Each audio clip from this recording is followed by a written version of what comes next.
Les subventions salariales, c'est l'État qui fait ça. La subvention salariale. C'est l'État. C'est l'État.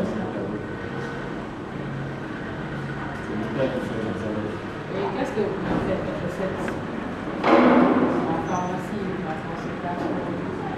Les recettes permettent d'assurer le fonctionnement courant de l'établissement.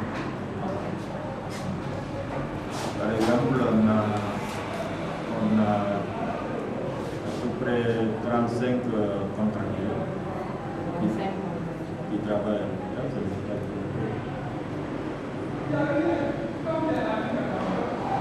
Ils sont payés par l'hôpital. Et ensuite, il y a le fonctionnement courant, il y a par exemple les produits de nettoyage. Il faut acheter, disponibiliser. Ça, c'est l'hôpital qui le fait. Il y a Voilà, c'est ce que je voulais demander. il y a aussi la prise en charge des missionnaires. C'est vous qui prenez en charge le logement. Le logement, c'est nous qui prenons en charge. Les missionnaires qui viennent là, c'est l'État qui leur rend. Ils viennent au compte de l'État. Ils viennent au compte de l'État. Mais c'est nous qui assurons ici le logement, c'est nous qui payons l'électricité, c'est nous qui payons l'eau. Ils sont logés dans les hôtels ou bien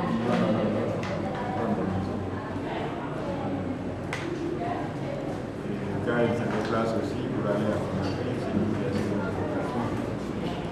On fait des déplacements à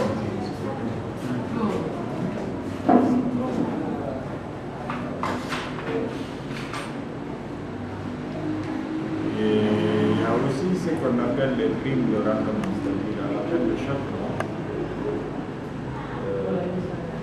La politique nationale, pour encourager le personnel à fournir des efforts, recommande que 10 et 20% de recettes du mois soient retournées au personnel pour question de l'équité.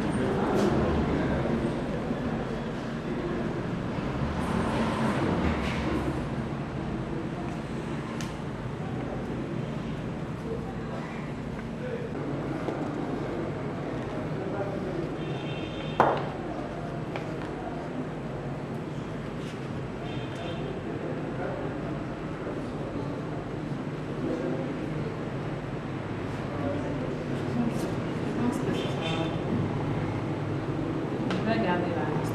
Mais ce que je voulais demander, oui, le besoin. Vous pouvez noter. C'est d'abord la cantine, comme je l'expliquais d'abord.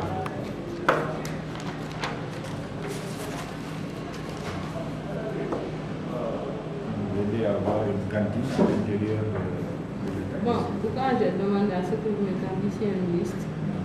C'est par rapport aux différences et tout. Parce que la maternité, je ne sais pas, vous avez besoin de trucs, non?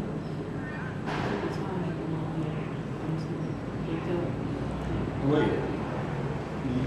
Je veux savoir, la cantine par exemple fait partie de l'action par rapport au fait vous pouvez intervenir ou c'est La cantine, ça c'est dans le domaine de l'infrastructure. vous intervenez à ce niveau? Bon, il se peut, sinon c'est pas possible, mais tout ce qui concerne les autres.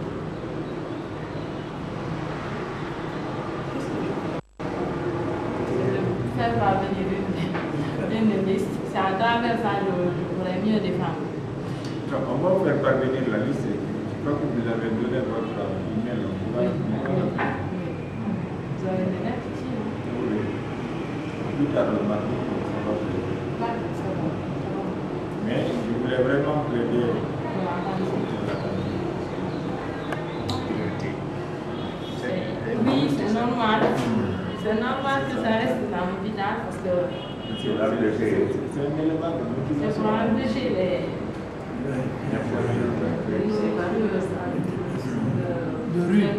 Voilà. rue. Oui, c'est normal.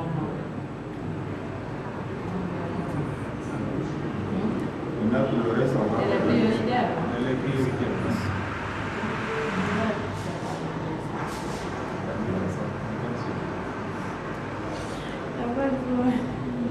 Il y a d'autres problèmes, c'est qu'on a réussi à mettre des panneaux solaires. Oui, j'ai vu ça. Au niveau du laboratoire. Il y a au niveau du laboratoire, on a ça avec des aides, à la maternité, on a mis, à la chirurgie, on a mis. Ça, À la maternité aussi, il y en a. Mais pas dans la maternité. Mais au bloc opératoire. Justement, on devrait parler du bloc opératoire. Et au niveau de tous les problèmes d'hospitalisation, on a réussi à mettre. Et au niveau du bloc opératoire, Non. aussi à ce niveau aussi, possibilité de parce que la maternité, les soirs de césarienne, on n'a pas fait l'heure. Oui. Et comme je disais le matin, c'est un hôpital de référence. Ça veut dire que tous les cas obstétriques compliqués à Mali, à Koubia, à Lélouma, à Kébé, on les envoie ici.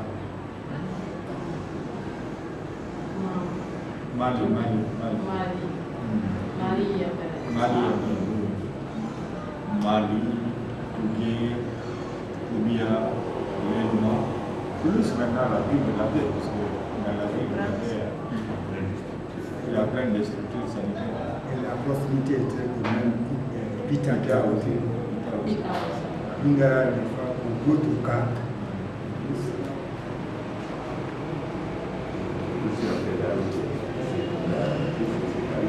Singara aussi, non? Oui, de temps en temps, Gawa aussi. Non, Gawa, les Mungara, il faut s'attendre surtout avec la route canadienne de Valimel. L'objectif, ça vient de faire. Sinon, avant, c'était. Ça venait d'un peu là.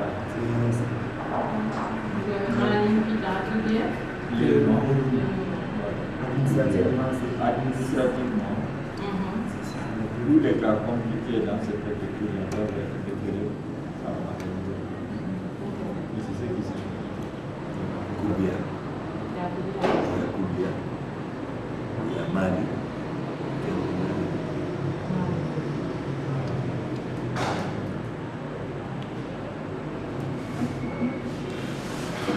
Or, ici, il faut se dire qu'il n'y a pas de courant électrique. Oui, mais je pense avec des panneaux solaires. Ça pourrait être dans les panneaux solaires. Et pour le bloc, ça serait effectivement, on doit déjà de faire tourner certains et pour le bloc, ça ne sert pas seulement il faut un panneau qui est du matériel. Oui, je sais. L'aspirateur. Oui, l'aspirateur. Et aussi le cabinet dentaire, là, la très venue du médecin dentiste. Oui. Non, voilà, ouais, fauteuil, c'est une bonne chose. Celui-là est complètement différent. On peut même la placer et faire le constat.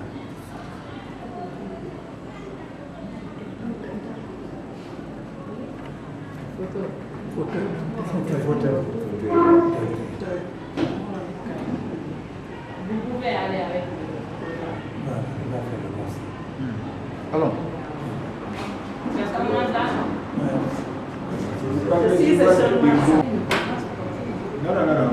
Là, on ne soumet pas ce problème. On a un groupe de l'électronique. Le 60 KDN. Donc, si lui, là, c'est pour ça. Mais il consomme 15 litres à l'heure. Pardon?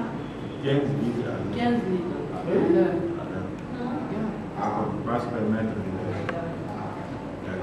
dans le cas de besoin. Voilà. Le groupe qui se trouve c'est 20 litres.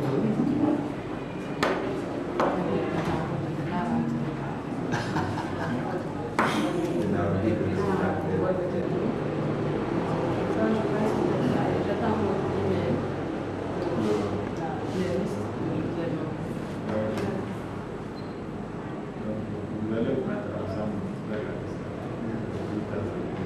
Tu as sa carte pour visite.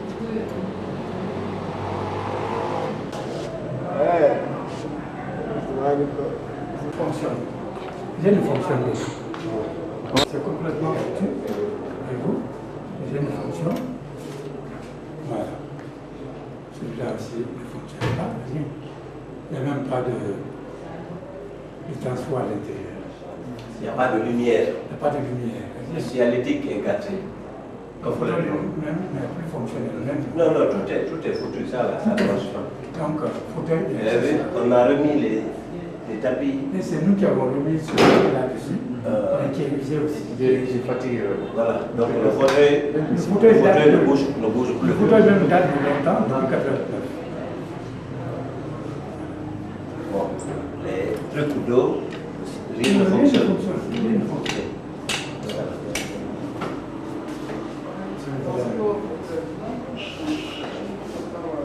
Comme c'est la propriété qu'on peut, on a fait les entretiens qu'on peut, mais nous sommes à bout de force. Sinon, l'autre aussi, qui est là, Compresseur. le compresseur, il ne marche plus. Donc c'est lui qui fait marcher ça.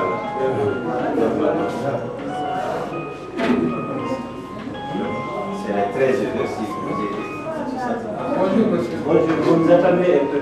C'est la chambre noire. C'est la chambre noire. On peut vous montrer le labo, Oui, le labo. prothèse. Oui, on va filmer. Yuri, bien. La réparation des prothèses. C'est pour faire des prothèses. Ça, c'est la brosse. Tout juste le polissage. Mais ça fonctionne. Oui, ça fonctionne. Merci. Il fonctionnait quand je quittais. Je ne sais pas. Ok. Il fonctionnait, mais comme il n'y a pas de courant, il se rend compte. Les pièces de réchauffage, les brosses, les pièces de réchauffage. Tout ça là, ça date de 1989. 89. Donc il n'y a pas eu de pièces de réchange, il n'y a pas eu de maintenance. C'est ça le problème. Merci. Merci.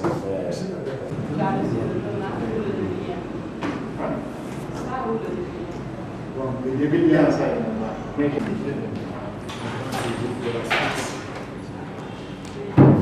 allons faire des efforts aussi pour faire parvenir l'expression de nos enfants. Ça va. Bien. Merci.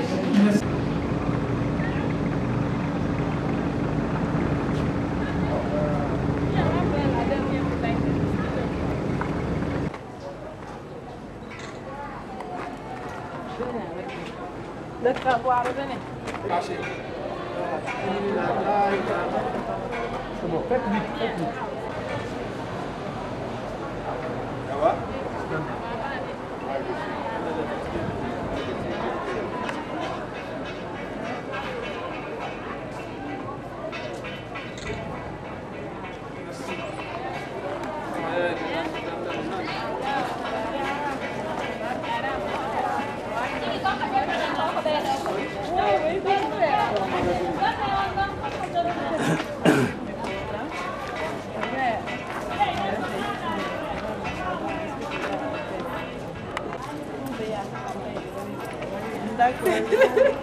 D'accord. On va les chicoter ici. On va les chicoter ici. C'est un garçon, c'est Marie qui l'a eu. C'est le poids. Ne m'oubliez pas. Ça c'est pourquoi. Ça quoi ça?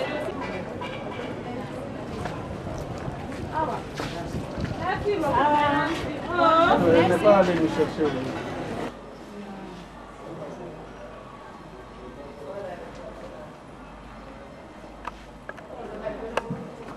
Alors, ça c'est de la même Docteur, s'il vous plaît, je ne sais pas, si vous pouvez faire un petit exposé en ce qui concerne les différents types de... On a son dossier, hein? On a son dossier. Le dossier est là-bas. On va aller chercher. Les 5. Les 5.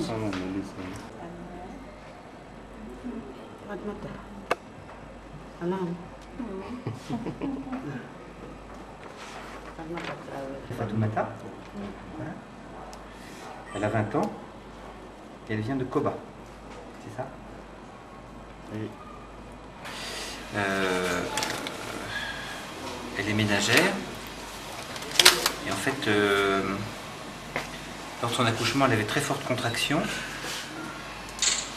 Et elle a eu un travail très prolongé. Et malheureusement, elle a accouché d'une petite fille mort-née.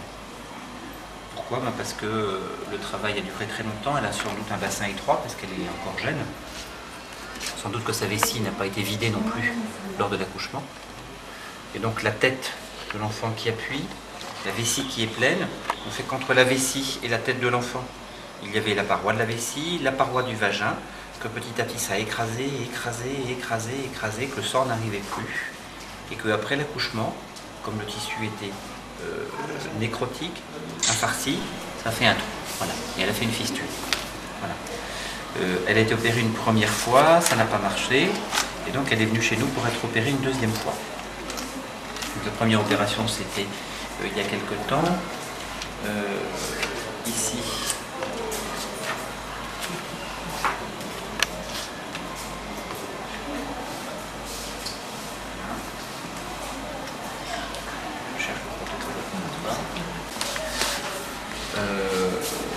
voilà, donc pour une fistule au niveau du col de la vessie.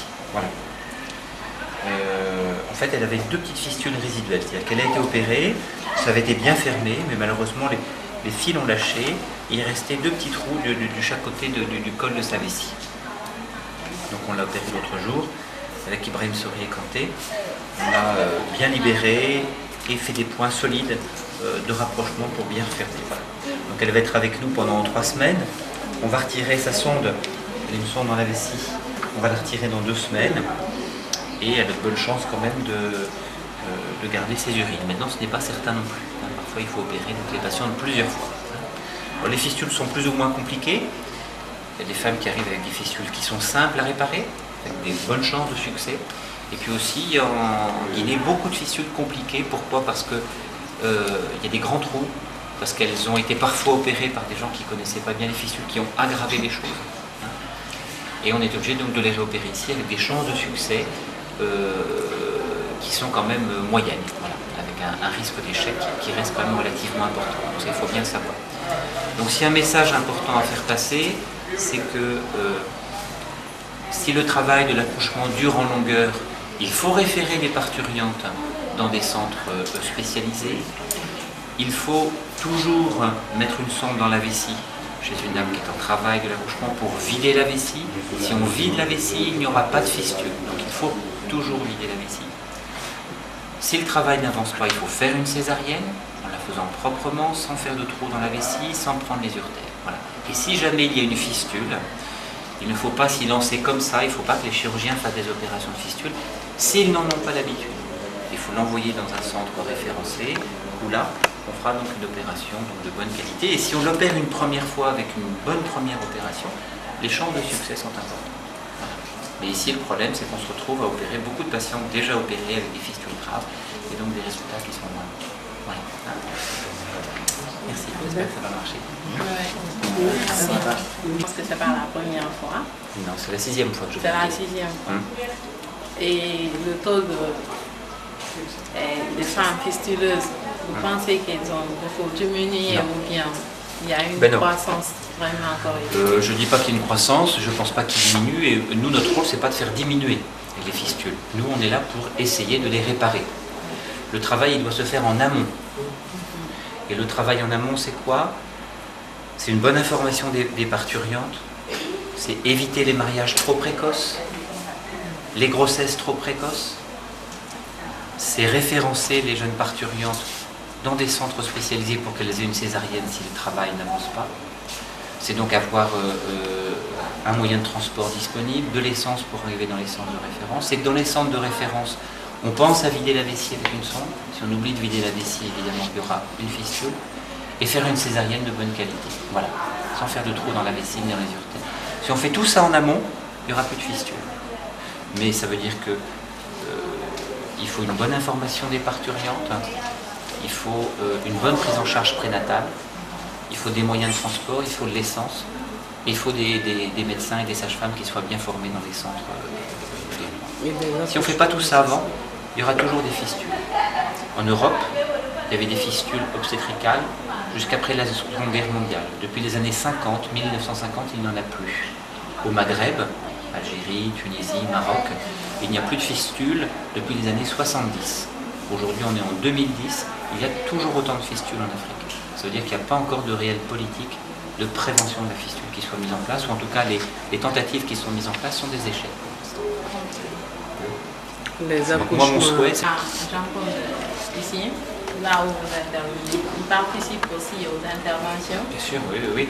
Dans toute l'équipe, donc des internes en urologie et en gynécologie, des chirurgiens déjà formés à la fistule, hein, donc dans toute l'équipe, il y a le docteur Ibrahim Souri, le docteur Guirassi Sekou, un certain nombre de gens entraînés, tout le personnel, tout le staff donc de sages-femmes, d'infirmiers, etc., donc qui connaissent bien, hein, voilà, les anesthésistes, hein, donc il y a toute une équipe, et puis on opère sur plusieurs sites en ce moment. Il y a aussi des opérations à l'Abbé. Oui. Il devait aussi y avoir des opérations à Kisidougou, et puis ça n'a pas pu se faire parce que notre mission a été raccourcie du fait du problème du fameux nuage sur l'Europe, hein, et donc on est parti plus tard que prévu, donc on a été obligé de ne pas aller à Kisidougou. Je suis allé déjà plusieurs fois à Kisidougou et on y retournera la prochaine fois. Là-bas aussi il y a des opérations de fistule. Donc pour l'instant on opère sur 3 sites, peut-être après à Cancan. Voilà. Je vous remercie. Merci et beaucoup. j'espère que vous serez bientôt là pour vraiment finir et de revenir avec un peu. Merci. Je viens vous entendre. Merci. Vous nous avez défendu. J'ai dit on vous a défendu. Tout le monde s'est transformé en savoir. Comme Voilà où je vais être à côté de la